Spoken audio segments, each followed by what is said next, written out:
کھانے میں اگر بال نکل آئے تو یہ کس چیز کی نشانی ہے؟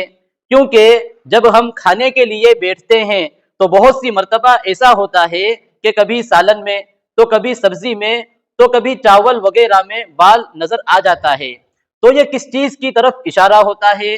اس لیے کہ کچھ لوگ یوں کہتے ہیں کہ اگر کھانے میں بال نکل آئے تو یہ تنگ دستی اور غریبی آنے کی طرف اشارہ ہوتا ہے، تو کچھ لوگوں کا یہ ماننا ہے کہ اگر کھانے میں بال نکل آئے تو یہ نحوست اور اشب والی بات ہوتی ہے، تو کچھ لوگوں کا یہ خیال ہوتا ہے کہ اگر کھانے میں بال نکل آئے تو اس بال کی وجہ سے وہ کھانا ناپاک ہو جاتا ہے، وہ کھانا پھینک دینا چاہیے۔ اور نہ جانے ہمارے معاشرے اور سماج میں اس بارے میں کیسی کیسی بات کہی اور سنی جاتی ہے، لیکن اس بارے میں صحیح بات کیا ہے؟ تو آج ہم اسی مناسبت سے آپ کے سامنے کچھ باتیں پیش کرنے والے ہیں، آپ توجہ کے ساتھ ویڈیو کو سنیں، آپ کو فائدہ ہو تو اپنے دوستوں میں ضرور شیئر کریں۔ دیکھیے، سب سے پہلی بات آپ یہ سمجھیں کہ اگر کسی بھی کھانے کی چیز میں سے بال نکل آئے تو اس بال کی وجہ سے وہ کھانا ناپاک نہیں ہوتا۔ آپ اس کھانے میں سے بال کو نکال کر پھینک دیں اور وہ کھانا کھا لیں، آپ کے لیے وہ کھانا جائز ہے۔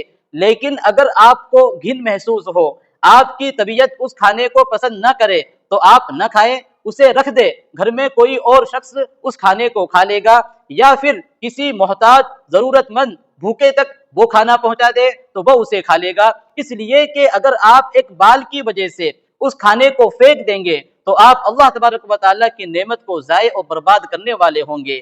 اگر آپ کی طبیعت نہیں چاہ رہی ہے، آپ کراہیت محسوس کر رہے ہیں تو آپ نہ کھائے، کسی اور کے لیے وہ کھانا چھوڑ دے یا کسی ضرورت مند بھوکے تک وہ کھانا پہنچا دے، تو اس طرح اللہ تبارک و تعالیٰ کی نعمت ضائع اور برباد ہونے سے بچ جائے گی۔ دوسری بات آپ یہ سمجھیں کہ کھانے میں بال نکلنا یہ کسی بھی چیز کی طرف اشارہ نہیں ہوتا، یہ ایک نارمل بات ہے، کیونکہ بہت سی مرتبہ احتیاط نہ کرنے کی وجہ سے کھانے پینے کی چیزوں میں بال گر جاتے ہیں۔ اس لیے خاص طور سے عورتوں کو چاہیے کہ وہ کھانا بناتے وقت اپنے بال کور کر کے رکھے، اچھی طرح ڈھانک کر رکھے، تاکہ کھانے پینے کی چیزوں میں کوئی بال نہ گر سکے۔ تو خلاصہ یہ ہوا کہ اگر کھانے پینے کی چیزوں میں سے اگر کوئی بال نکلتا ہے تو اس بال کی وجہ سے وہ کھانے پینے کی چیز ناپاک نہیں ہوتی، آپ اس کھانے پینے کو استعمال میں لا سکتے ہیں۔ اور اگر آپ کو کراہیت محسوس ہو، آپ کی طبیعت نہ چاہے